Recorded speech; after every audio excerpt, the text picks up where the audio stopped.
Lepo pozdravljeni v drugem srečanju letošnjega dogodka Mesto bere, kjer se povezujemo tudi s filmom, torej romane iz spiska Mesto bere v letošnjem letu. Pogledamo tudi skozi filmske kamere, skozi objektive in izbrali smo med drugim tudi roman Ljubimki od Elfride Jedinek. Kontroverzna avtorica, zagotovo,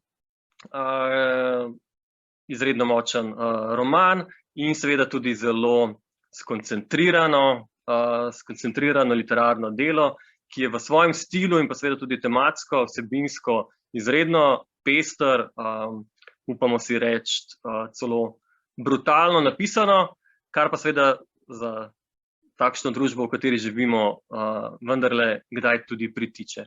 Z mano je Veronika Zakonjšek, ljubiteljica, sem prepričan, zagotovo literarnih del, predvsem pa verjetno bolj poznana kot filmska kritičarka, publicistka, udeleženka marsikaterih filmskih dogodkov, filmskih festivalov, žiri, skratka, Veronika, živjo.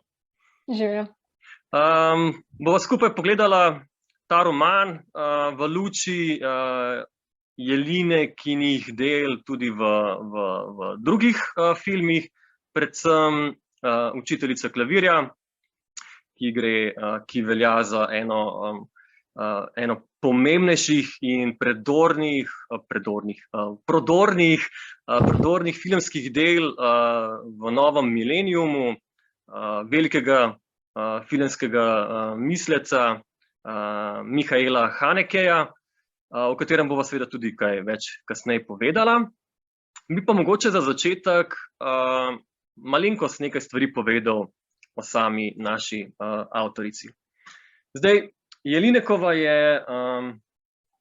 je verjetno, če kaj o njej beremo in se o njej informiramo, lahko zelo hitro ugotovimo, da je Nobelova nagrajenka. Vendar to ni samo tisto, kar jo močno zagotovo očisla in ji daje to neko, dajmo reči temu, relevantnost, po kateri se veliko v družbi orientiramo, skratka te neke nagrade.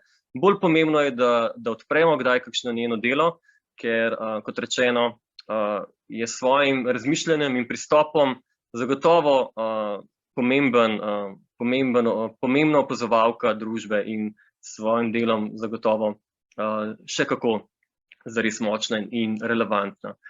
Jelinekova je drugače po svojem očetu češkega rodu, oče je bil Jud, kemik, mati knjigovodja. Prihaja nekako iz višjega meščanskega družbenega razreda, je nekako pomembno seveda tudi te stvari, ki jih bom povedal, kot neka oprijemališča, ki se jih bova zagotovo obadva z Veroniko spomnila v najini analizi in pogovoru. Oče je imel tudi zdravstvene težave, predvsem duševne, in je v bistvu že kmalu pri svojih 50 in 60 letih precej se odmaknil iz družbe in z dela in v bistvu leta 1969 tudi umrl v psihiatrični bolnišnici. Mislim, da je ta dogodek precej močno vplival tudi na Elfride, ker se to nekako tudi pozna v njenem odraščanju. Sama je namreč imela kar nekaj težav, družba jo je velikokrat označevala in ocenjevala že zelo zgodaj kot neprilagojeno dekle, bilo je živahno dekle, glasbeni genij, bi lahko rekli, ker je igrala, ne vem, koliko 6 inštrumentov, ne vem, mislim, da je na konzervatoriju, ne vem koliko stopenj, katerih teh inštrumentov in vsega zaključevala, vendarle pa je potem v bistvu z leta 1975 nekako se javnosti predvsem predstavila kot pisateljica. In ravno naš roman, ki ga beremo, torej ljubimki, je bil ta njen prodor na sceno in seveda tudi zelo velika prepoznavnost.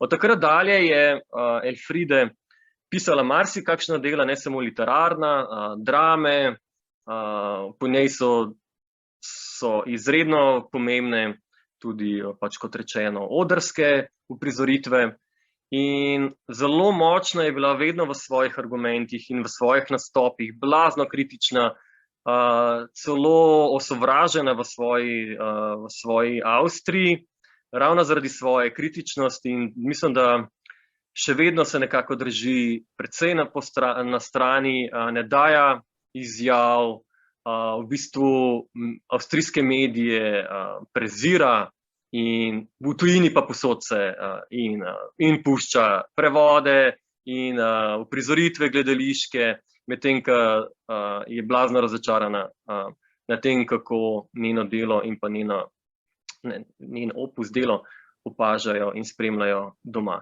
Se mi zdi, da je to ena taka, velikokrat je ta neka bolečina, ki jo veliko avtorjev čuti, skratka, da so doma nesprejeti in povsod drugje čislani. Pri njej prav tako izredno močno. Leta 1968, zelo aktivna v teh študentskih gibanjih, ki jih zelo dobro poznamo v Evropi, Pomlad narodov in leta 1969 se tudi aktivno vključi v levičarske, komunistične, marksistična gibanja in od takrat jo to izredno močno drži. Kasneje se bo z Veroniko dotaknila tudi tega pogleda, namreč obregali so se ob njo feministke, levičari, liberalci, zagotovo tudi konzervativci, ampak pomembno je tudi ta levi pol, da so bili zelo kritični do nje. In ona pa je bila vedno zvesta nekako tej svoji perspektivi, ki je žensko občudovala in hkrati se borila za njo, ampak je imela svoj pogled, na svoj način se je nekako lotila te kritike in pa predvsem velikokrat iz sistemskega pogleda, kako sistemsko v bistvu je človek in pa seveda tudi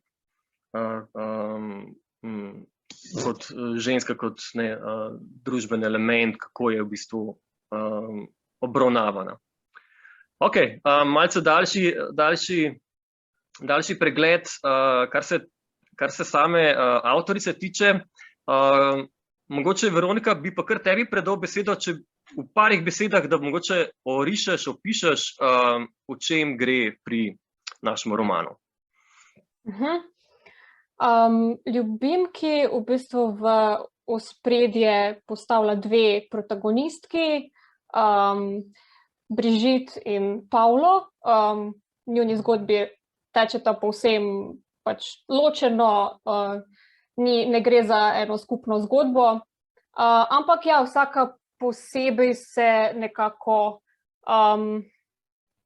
nekje na avstrijskem podeželju bori za neko svojo prihodnost v bistvu, ki je ženskam v tistem času nekako dostopna samo preko tega, da se poročijo in si s tem zagotovijo in neko lastnino, posestvo, finančno stabilnost, varnost, se pravi eksistenco v bistvu. Tako da to se vsaka na nek drug način lotevata. Pri eni se to konča malo bolj uspešno, pri drugi precej tragično, ampak v bistvu gre za dve precej tragični zgodbi, kjer se ženska mora nekako čist podrediti moškemu in ja, kjer se nekako vzpostavi kot neka entiteta šele s tem, da se poroči, da zanosi in potem nekako potrpi vse, kar si moški dovoli početi, ali v neko fizično nasilje, ali gre za neko emocionalno nasilje. v bistvu je tako, nasilje zelo, je vse prisotno v tej knjigi, ampak Jelinek-ova to, mislim, da splošno to njen opus dosti definira, ampak ona to na nek tak način upelje v roman, da je že skoraj neverjetno, kako ga vzamemo za samoumevnega. In nekako ga sploh ne dojemamo več kot nekaj tok ekscesnega, no? Res pokaže, kako je to v tej družbi, ki jo ona opisuje, del vsak dana in se tudi mi nekako pademo v to nasilno realnost. Ja, v bistvu skuša v bistvu nekako te dve protagonistki pokazati, kot da sta ena izmed slehernikov, ne?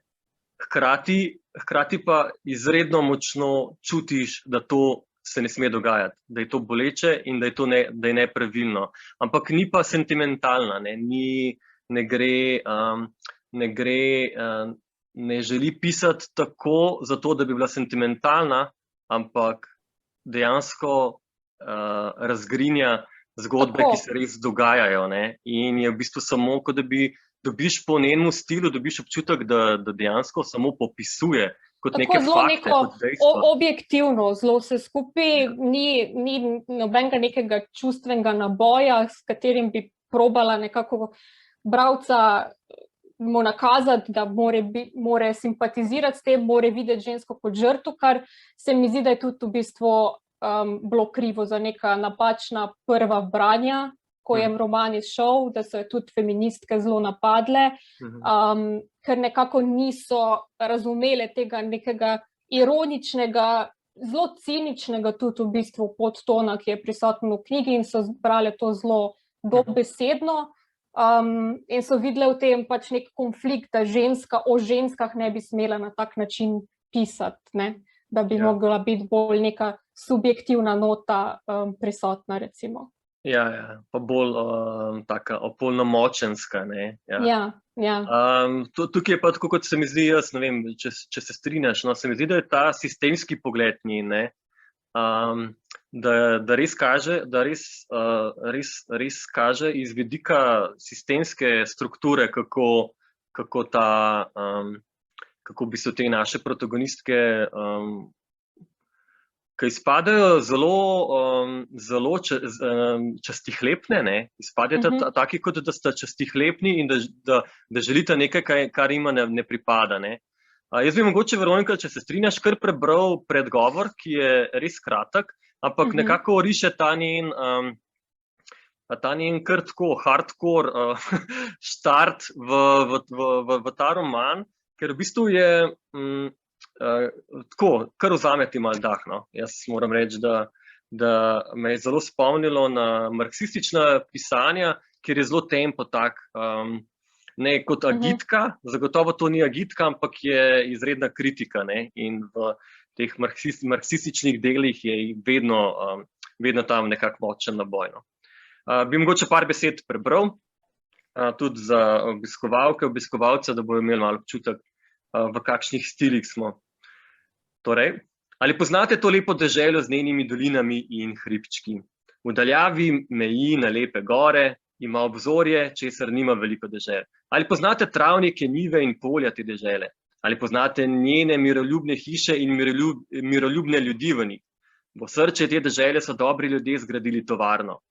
Njena valovita, prepognjena, aluminijasta streha je lep kontrast listavim in iglastivim gozdovom naokrog, tovarna se pregiba v naravo. Čeprav nima nobenega razloga za pregibanje, lahko bi stala čisto po konci. Kako dobro, da stoji tukaj, ker je lepo in nekje drugje, kjer ni lepo. Točno, zdaj imamo še te težke, ko včasih sploh ne razumeš zakaj, ampak je točno ima smisel te zaporedne besedne zveze. Tovarna je videti, kakor da bi bila del te lepe pokrajine. Videti je tako, kakor da bi rasla tukaj, ampak ne. Če si jo ogledamo pobliže, opazimo, dobri ljudje so jo zgradili. Iz nič ne nastane nič. In dobri ljudje jo obiskujejo, potem se seljujejo, vsujejo v pokrajino, kot da bi pripadale njim. tovarna in pod njo ležeče zemljišče pripadata lastniku, ki je koncern. Tovarna se kljub temu veseli, če se vanje zlivajo veseli ljudje, ker takšni ljudje ker takšni delajo več kot neveseli. Ženske, ki delajo tukaj, ne pripadajo lastniku tovarne. Ženske, ki delajo tukaj, pripadajo popolnoma svojim družinam. Samo stavba je last koncerna, tako so zadovoljni vsi. In tako dalje, ne. To je zgolj tako kot si rekla, ta sarkastičen, ciničen pristop, pri čemer pa kasneje izredno brutalno, robustno, grobo, zelo nežensko, jaz ne maram tega, zaradi tega bom tako napisal pod navednicami, zelo nežensko se loteva tega predstavitve teh njunih življenj, ker v bistvu gledamo, kar nekaj let ta njun od Pavle in pa Brigitte spremljamo ta trud, kako bi nekako ima družbeno uspelo malce priti višje in doseči neke družbene atribute, ki si jih želimo vsi, neko dom, zavetje, toplino, ljubezen. In kako v bistvu sami se razkrojita za ta cilj, ne. Obedve postaneta skoraj da sužnji svojih teles, pa ne kot v smislu prostitucije, hkrati pa tudi zelo povezano z našim filmom, skratka tudi kot nedozorela biološka. Ampak v bistvu na nek način tudi se na neki točki to sprevrže v prostitucijo. Pač pri Pavli zelo dobesedno, zato ker njen mož vse zapije in je to na neki točki edini vir dohodka, da lahko preživi družino. Medtem ko se Brigitte na bolj neki simbolni ravni prostituira temu Heinzu, ki ga na nek način ne mara, ampak vidi v njem edini potencial, da bo se nekako povzpela v družbi, da bo si ustvarila družino, da bo imela dom, da bo imela moža, ki je finančno stabilen, tako da nekako se mu tukaj telesno predaja, čeprav je ta ljubezen tako, pač ni je zares. Tako da mogoče bi tukaj še jaz prebrala en odlomek, ki je verjetno eden izmed teh, ki je razburil feministke leta 1975. Razen Brigittinega telesa se vržejo v istem času na trg še številna druga telesa. Edino, kar Brigitte na tej poti podpira, je kozmetična industrija in tekstilna industrija. Brigitte ima prsi, bedra, noge, boke in češpljo. To imajo tudi druge, včasih celo boljše kakovosti. Brigitte bo zmeraj starejša in zmeraj manj ženska. Konkurenca bo zmeraj mlajša in zmeraj bolj ženska. Brigitte pravi Heinzu, potrebujem človeka, ki bo pazil name, ki bo zame tu, zato da bom pazila tudi jaz nanj in bom zanj zmeraj tu. Heinz pravi, da se na to poserje. Ja, zelo na mestu je. Se v bistvu bi mogoče kar šel, ker je zelo, se navezuje pač na, preden greva mogoče na odnos do ženskega telesa, bi nujno bilo potrebno seveda tukaj vpeljati naš filmsko delo. In mogoče nekaj besed o našem režiserju. Namreč Michael Haneke je, kot sem že nekaj besed uvodoma povedal, verjetno eden res močnejših opazovalcev naše družbe, ki zna skozi film, skozi medij filma prikazati zgodbe, ki so verjetno res, ne bom rekel na mestu, ampak so na mestu vsekakor, ampak ki zagotovo zarežejo, no? Ki zagotovo zarežejo in so v bistvu ta neka pomemben lakmusov papir, da vidimo, kje je norost, kaj se dogaja z družbo, kdo določa te stvari. In zelo, kakor Jelinekova, tudi on nesentimentalno podaja, skoraj dokumentaristično, vpoglede v neka življenja in vedno izvrsten cast v njegovih filmih, ki je nadverjeten, in čudovita Isabelle Huppert, ki je kot neka njegova muza že v marsikaterem filmu sedaj igrala, mislim, da že v 3-4 filmih, in jo podaja v totalno različne vloge, od totalno permisivne, submisivne do močne ženske, ampak jo podaja v brutalne situacije, kjer je posiljena, kjer se maltretira svoje telo. In v tokratnem delu Učiteljica klavirja je verjetno dobro povedati vendarle, za kakšno delo gre.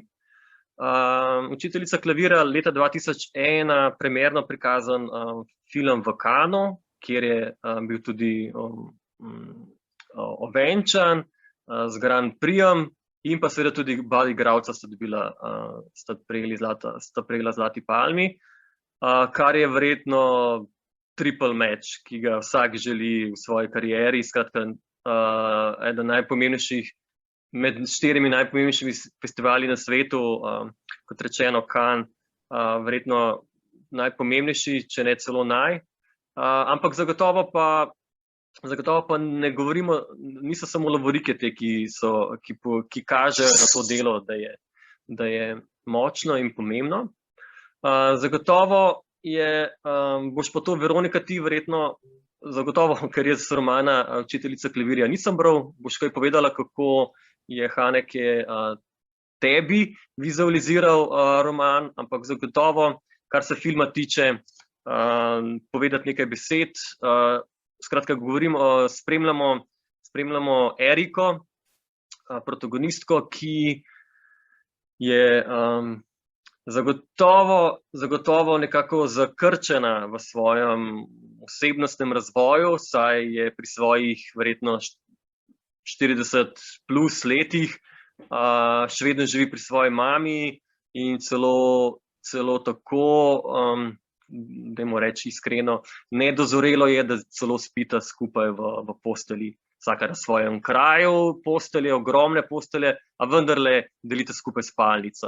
Skratka, že ta uvodni prizor, ki se zgodi v prvih 15 minutah, ko jo spoznamo, hkrati pa izredno grandiozna, stroga gospa, ki nadobvlada klavir in je nažalost, ji malenkost verjetno manjka večjega talenta, ampak zato želi toliko več delati na svojih učencih in je potem zahtevna kot učiteljica.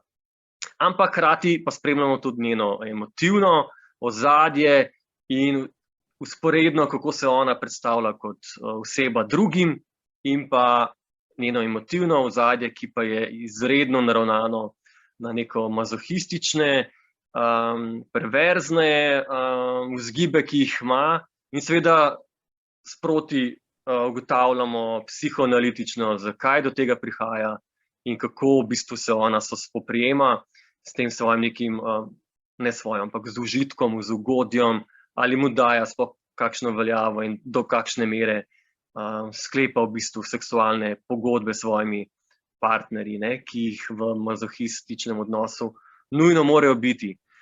In iz tega vidika je izredno tudi inteligentno pripravljen film, tako da bi predlagal morda, da najprej pogledamo zdaj trailer tega filma in dobimo potem malenkost občutek, seveda potem za nadaljnjo primerjavo.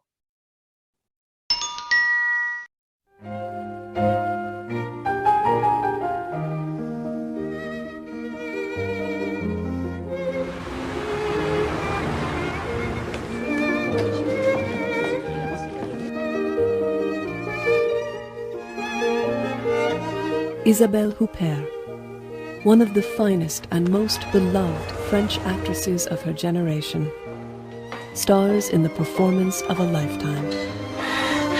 Viens, je t'aime. A gripping portrait of a brilliant musician.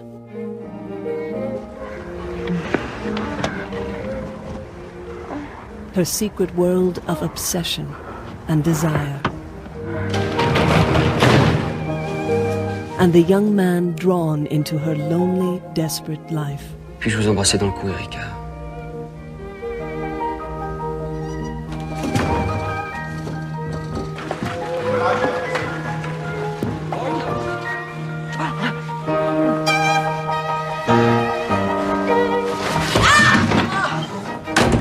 Je ferai parvenir mes instructions. Par écrit. Maintenant, vous pouvez le remballer. The Los Angeles Times calls it a powerful portrait. Oh chérie, je t'aime. Mais arrête, mais t'es complètement débile. Time magazine raves a fevered, fascinating tale. Dorénavant, c'est toi qui commandes. Si tu veux me frapper, frappe-moi.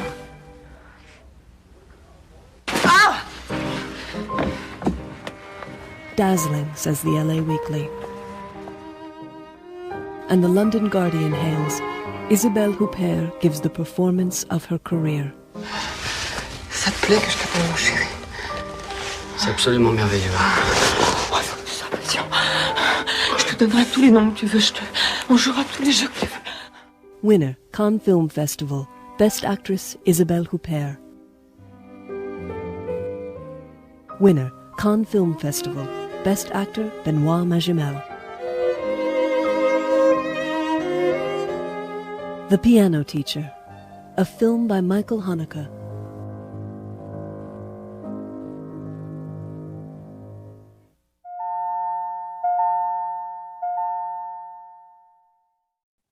Ok, Veronika, zdaj bi te mogoče na tej točki, ko imamo približan tudi to filmsko delo in pa seveda učiteljica klavira, ki je Elfriede Jelinek napisala leta 1983. Imamo sedaj torej vse protagonistke. Če mogoče nadaljujeva tam, kjer sva prej končala, v vlogi ženskega telesa, oziroma kako si ti opazila, da je bilo žensko telo obravnavano, morda pri vseh treh protagonistkah in pa nasplošno pri Jelinekovi in pa Haneke. Ja, mislim, pač majčkeno je razlike vseeno, ker gre vseeno za deli, kjer eno je postavljeno v nek ruralni prostor delavske družine in drugo je pač postavljeno na Dunaj, kjer gre za nek višji razred in se to potem tudi nekako v samem odnosu do teles opaža. Ampak ja, večinoma, mislim, pri recimo Brigitte in Pauli gre za nek odnos do lastnega telesa kot do nekega blaga, ki ga ti v bistvu ponujaš v transakcijo za neke druge dobrine na nek način.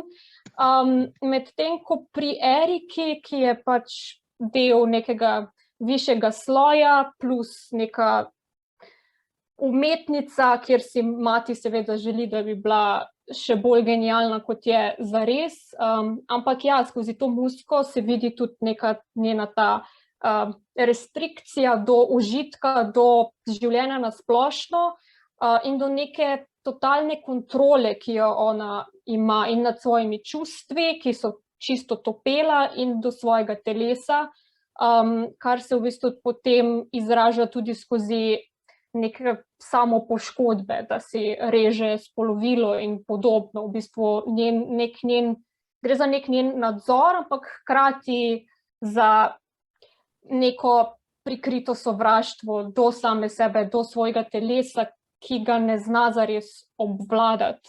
Tudi ko se prvič nekim čustvom zares prepusti, se to takoj zelo tragično konča, ker je v bistvu tudi z materjo imata zelo nek patološki odnos in Erika se tukaj predvsem v seksualnosti in pač čist emocionalni zrelosti se izkazuje kot nek majhen otrok, ki v bistvu sploh ne ve zares, kako svet funkcionira, tudi tako, ko hodi v neke te pornografske videoteke. Način, kako ona to pornografijo gleda, ni kot nek človek, ki ga to vzburja ali pa karkoli, ampak ona gleda in se uči, ker teh zadev dejansko ne pozna, ker ima mama tak nadzor nad njo, da pri 40-ih je še povsem neizkušena v bistvu.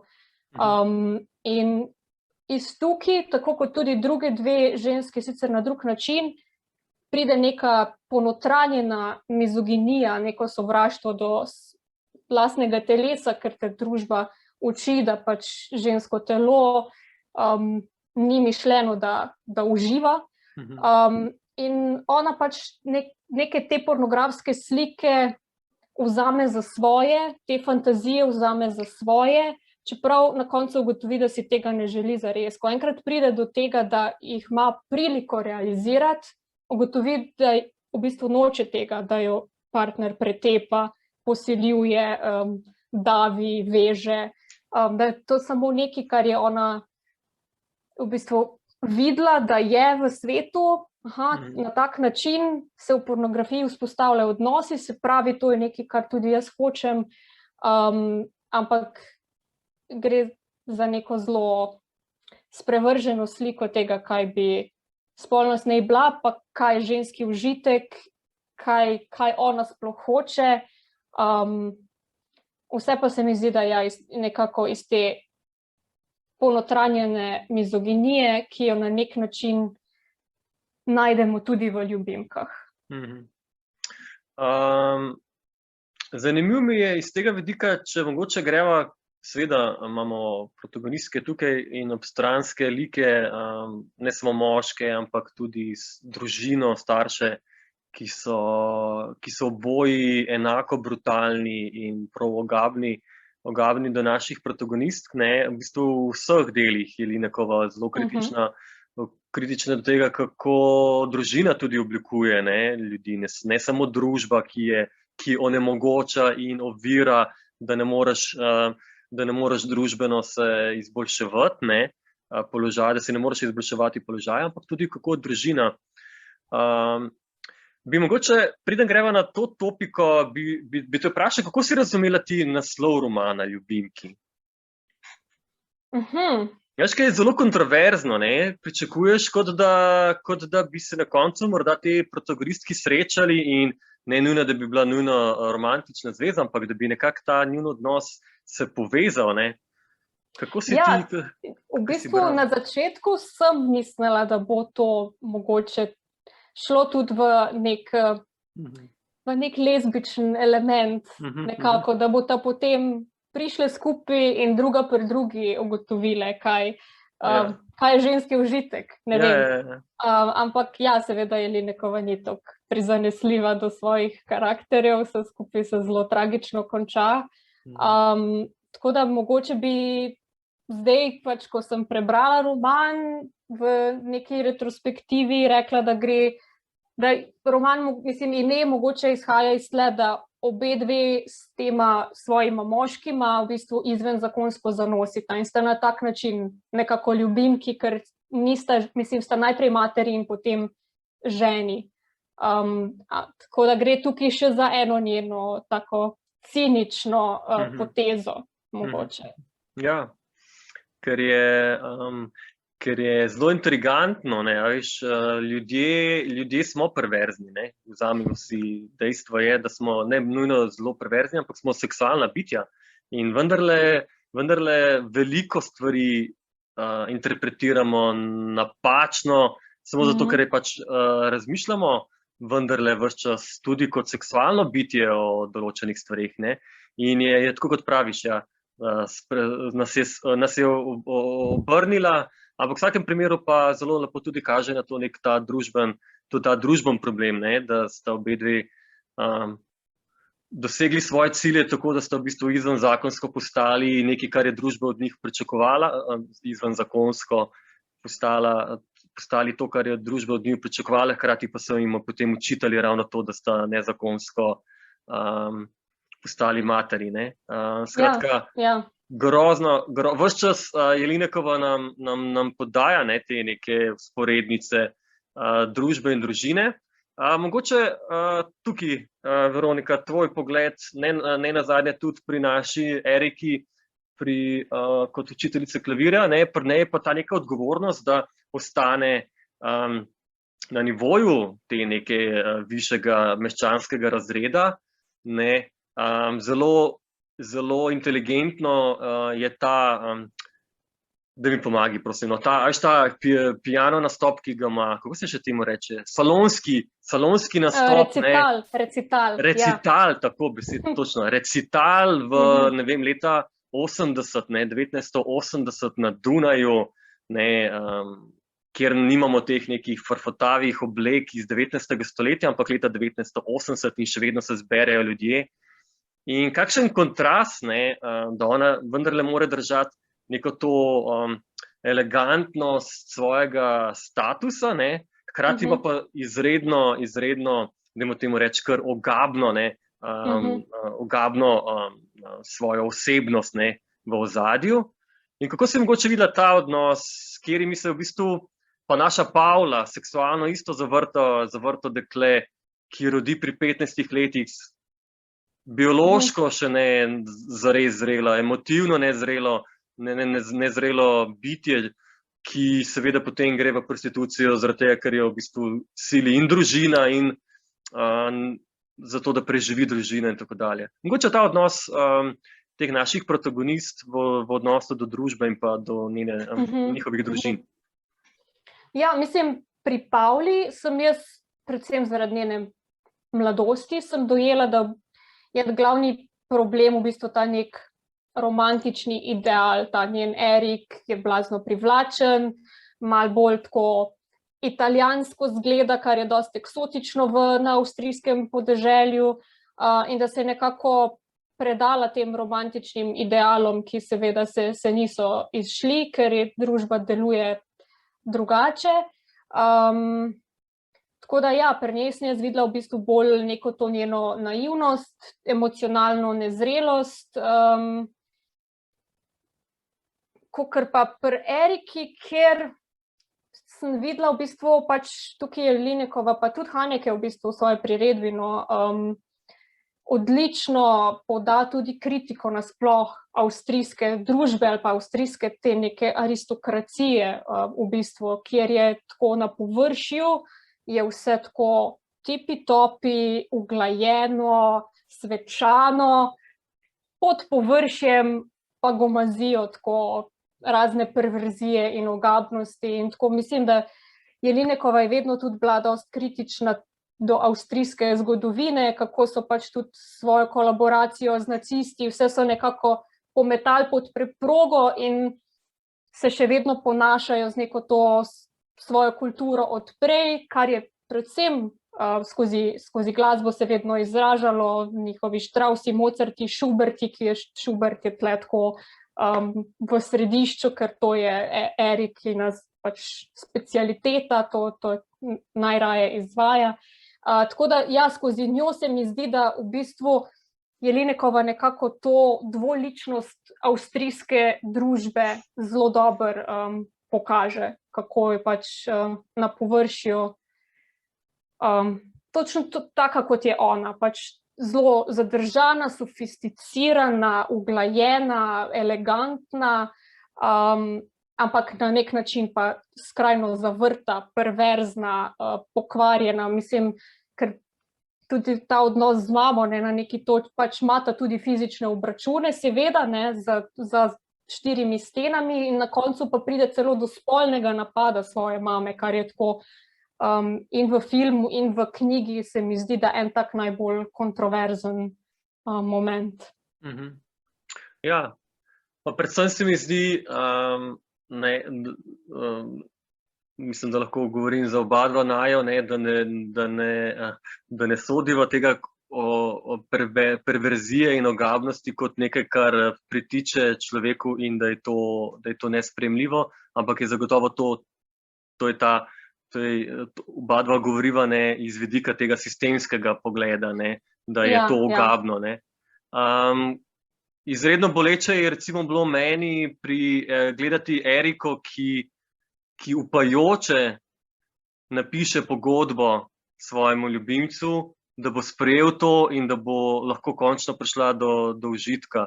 Kako ga v solzah gleda, če bo razumel to celotno zgodbo kot nekaj, kar je bo končno morda omogočilo, da bo doživela srečo, ker v bistvu jo lahko ves čas gledamo, da ne dosega sreče ima klavirski nastop, ampak to je salonski nastop, ni to pred ogromnim orkestrom in tako dalje. Vidiš, da je v bistvu zafrustrirana tudi v karieri, ne?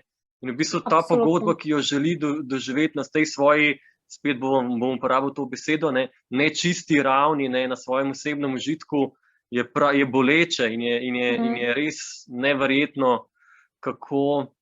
In enako se pri ljubinkah vidi, ne, kako v bistvu sta popolnoma potlačili, sta v bistvu svojo potrebo sta prilagodila seveda družbenim pričakovanjem, ne, to je prva žalost, in druga tudi ta, da v bistvu sta, vsaj pri Pavli, kot si rekla, ne, da zaradi svoje mladosti v bistvu sploh ni še izkusila, kaj pomeni seksualni užitek, kaj pomeni zares uživati v življenju na splošno, ne. Ja, absolutno. Mislim, ta prizor pri Eriki se mi zdi, da je tudi ta ključni, kjer pride ona do takrat, se mi zdi, da nekako drži moč v svojih rokah oziroma hoče vzdrževati in tudi ta, ko se zaplete prvič s tem svojim učencem klavirja, ta njun prvi seksualni karkoli že poskus, ja, je ona zelo obremenjena s tem, da drži nekako kontrolo ona v situaciji. Medtem ko tukaj se prvič na nek način res razgali in se naredi ranljivo in seveda takoj pač se to obrne proti njej, ker on ji reče, da se mu gnusi, odreagira zelo grdo, na nek način tako zasmehovalno, poniževalno.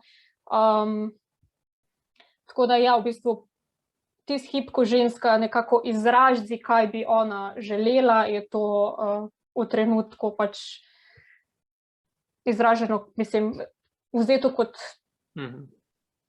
Veronika, povej, kako je to v romanu predstavljeno, ker potem nadaljen njun odnos, ki ona hoče potem konvencionalno se zaljubiti vanga, tako kot se zagre, ne, kar rečemo.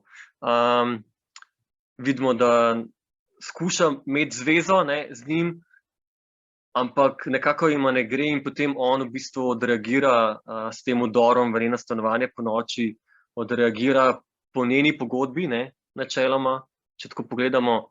Ves čas, to je neverjetno, no, Haneke te da kot tega razsodnika, da poveš, kdo je tukaj nor, kdo dopušča, da je nečloveški in kdo ima pravico koga udariti, ne. Je neverjetno, ker ne moreš reči, da je on bil dejansko vsega kriv in še v besedi to, ne, še dialog imamo glede tega. Povej, on reče, ne, povej, da nisem jaz kriv, samo za to, kar se zdaj dogaja. On reče, nisi, ne, oziroma kakorkoli reče, jaz, ja.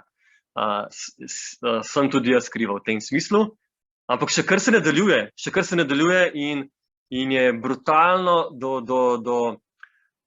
iz našega tega, kako rečemo temu, iz naše percepcije, kjer smo kao normalni, ne, kjer delamo in razmišljamo, kot se normalno razmišlja, vidimo to kot izredne neke ekscese. Kako je to morda ta seksualen odnos na hodniku, na tleh, s pretepom, z zaprtjem mame v spalnici, mogoče, kako si ga doživela ti kot bralka? Ja, mislim, vsekakor je zelo, ja, ta prizor je kar travmatičen, ampak ja, seveda je zelo težko, zelo te v neko moralni percep te postavi, čist drugače, kot recimo pri Pavli, kjer je tudi mož nasilen, ampak tam točno veš, on se napije, v tistem pijanem deliriju pretepa ženo in tukaj ni zdaj te neke moralne dileme, kdo je žrtev in kdo napadalec, medtem ko tle Jelinekova to zelo zanimivo zakamuflira, ampak jaz sem vseeno to vzela kot nek pokazatelj tega, da ko mu ženska da priliko, da je lahko nasilen do nje. To bi še vedno mogla biti pogodba, kjer so pač neki dogovori, da se ta njegova neko nasilje, neka agresija, da se zares katalizira.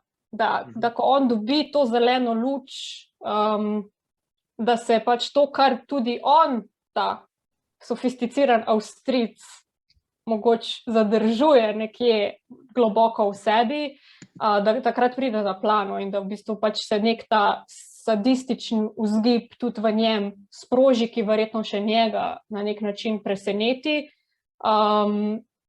Ker drugače, mislim, iz interakcije, in tukaj je pač igra res fenomenalna in vse te zlate palme zaslužne, ker ona v tistem trenutku totalno pač zmrzne in je negibna, in ko pride do tega posilstva, vidiš, da je res posilstvo, to ni več nobena spolna igra tukaj, ne.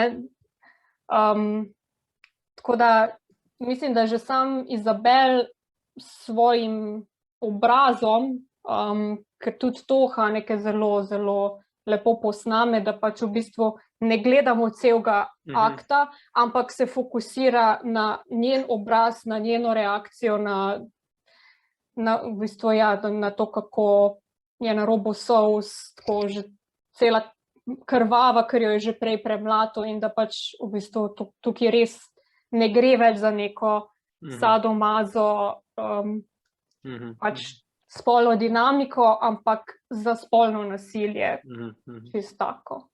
Ja, res je. Sej iz tega vidika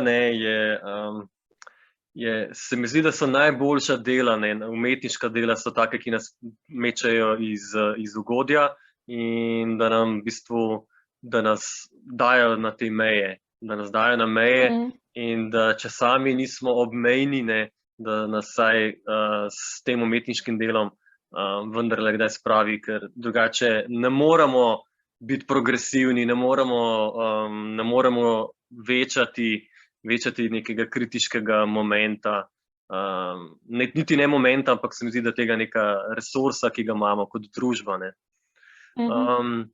Okay, če bi mogoče še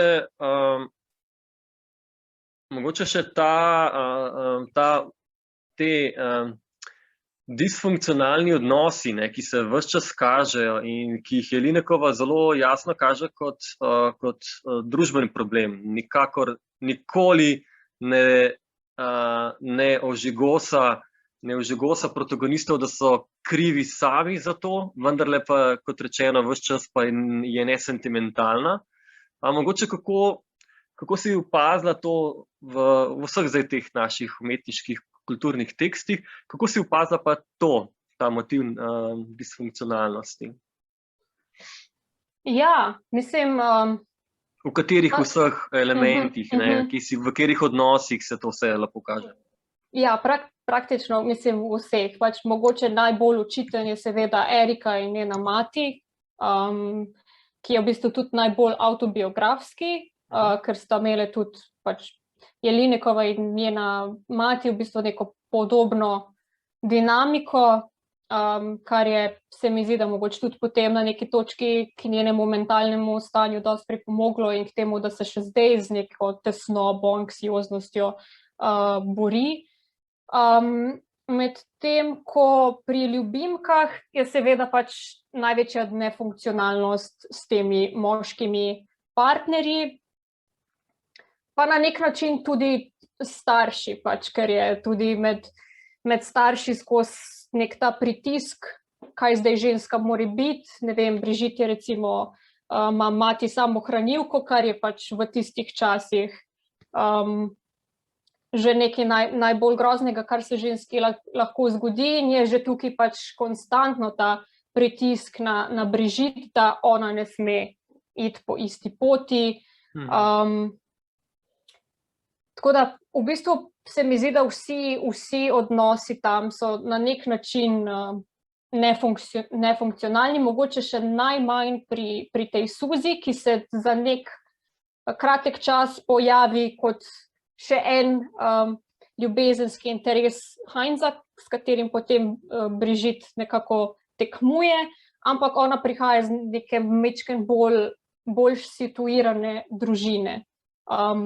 In se pač mogoče, da tam, da vse skupaj malo manj nefunkcionalno izpade, ampak ja, to spet mogoče samo moja interpretacija. Jaz bi mogoče na tej točki en citat imel prav o tem odnosu moških žensk in prav Brigitte in Heinz.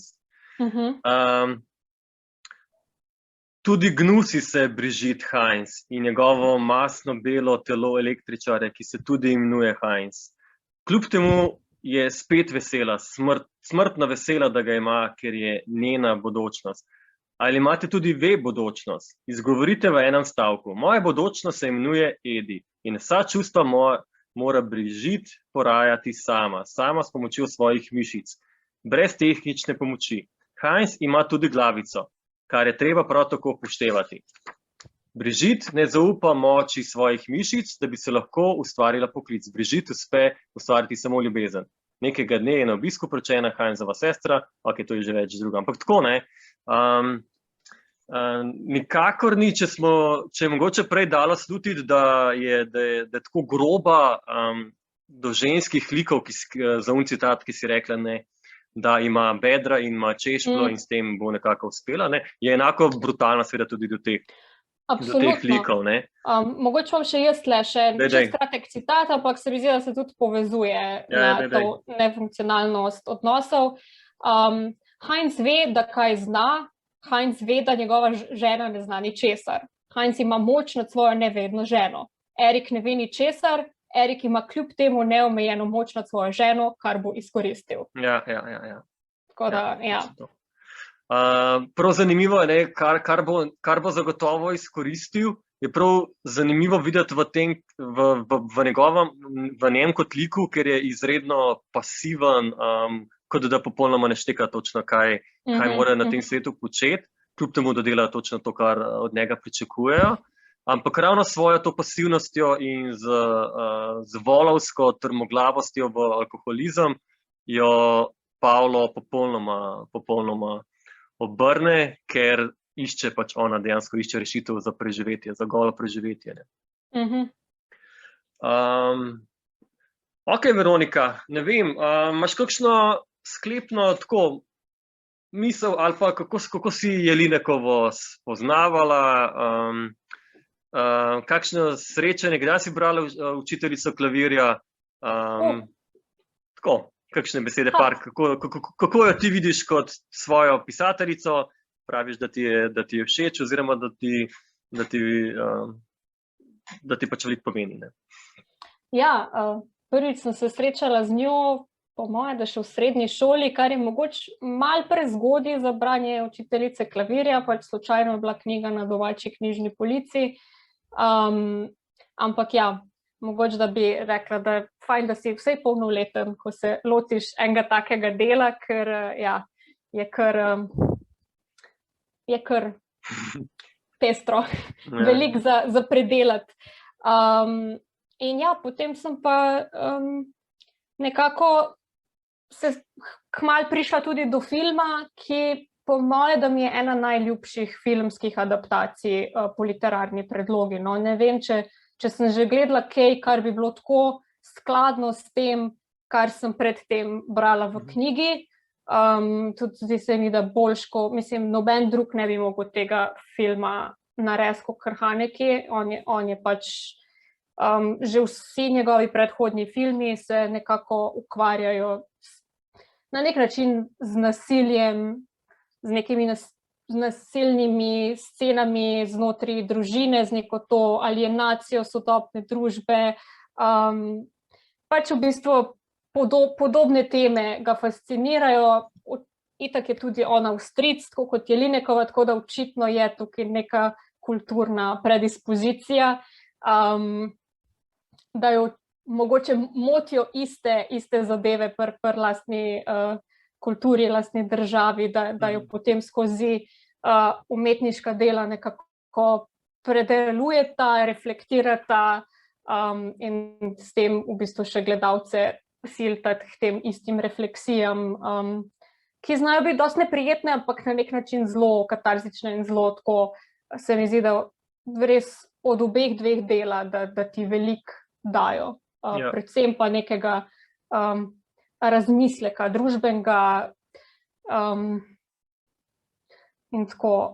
Ja, pač z Jelinekovo pa zelo mi je blizu njen način pisanja, čeprav vem, da je dost nenavaden, zelo tako brutalen na nek način, res je velik nasilja, velik neke te meddružinske patologije, ampak se mi zdi, da ima toliko dober uvid v družbo, vidi se, da je tudi pač širše politično in družbeno angažirana, da se spozna na te zadeve in jih zna nekako preliti v literarna dela.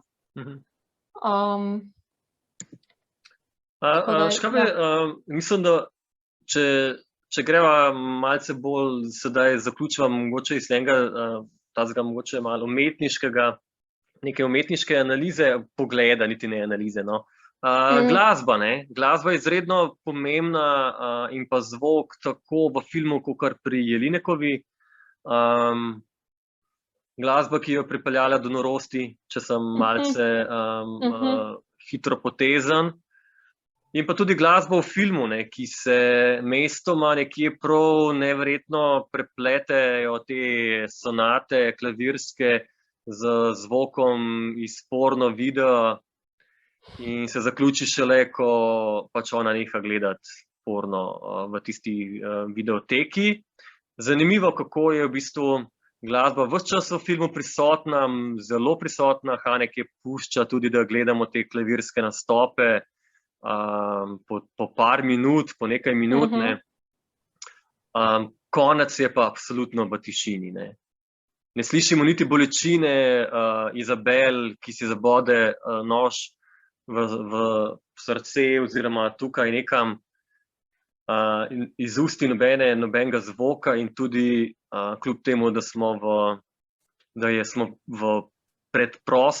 predprostoru koncertne dvorane, ne slišimo absolutno nobenega zvoka in ona v bistvu samo odhaja po ulici. In tudi tekst se odvija v popolni tišini. Ne vem, zdaj sem sicer navedel kar veliko stvari, ampak še vedno sem prepričan, da imaš kakšne iskrice, ki so se te mogoče, kar se tiče zvoka pa glasbe okrog teh del.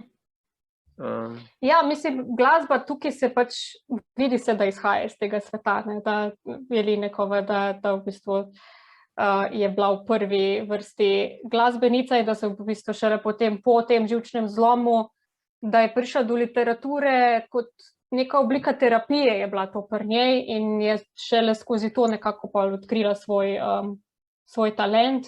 Tako da tle, ja, se mi zdi, da tudi Haneke zelo dobro je detektiral, kak pomemben element je ta glasba tukaj in v knjigi in pač v pisateljičinem življenju in da se pač v bistvu neke ključne zadeve dogajajo skozi glasbo, ob glasbi, tudi ko ta Walter pride na audicijo v ta njen konzervatorij, kjer se v bistvu prvič vidimo, pač zelo dolgo pač on igra, kamera zoomira na njen obraz in tukaj prvič spet Izabel, perfektna igra, vidimo neko emocijo. Do takrat je ona tako, ne moreš je prebrati, absolutno ne, ker je totalno se ima pod kontrolo, čist zadrgnjena in tukaj prvič tako nekako razpre usta in tako vidi, da je neka intriga, da se nekaj dogaja. In je točno skozi glasbo, ampak glasbo, ki jo producira on, zdaj njen novi romantični interes. Medtem ko se to tragično zaključi ta romanca, če jo lahko sploh tako imenujem, in se ona pač v nekem, ne vem, krču zabode, ja, tako, je seveda to popolna tišina in nekako še potencira to njeno tesnobnost, ki se prenese na gledalce. Tako, nisem imela še nikoli priložnosti tega filma gledati v kinu, ampak si predstavljam, da ta tišina na koncu, da te res tako kar stisne malo v sedežu. No. Ja. Super, jaz mislim, da sva lepo se pogovorila. Veronika, hvala ti lepa res za ta pogovor.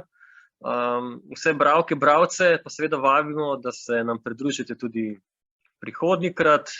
Že čez en teden se bom pogovarjal z Maticem Majcnom. Lepo bodite in pa lep pozdrav.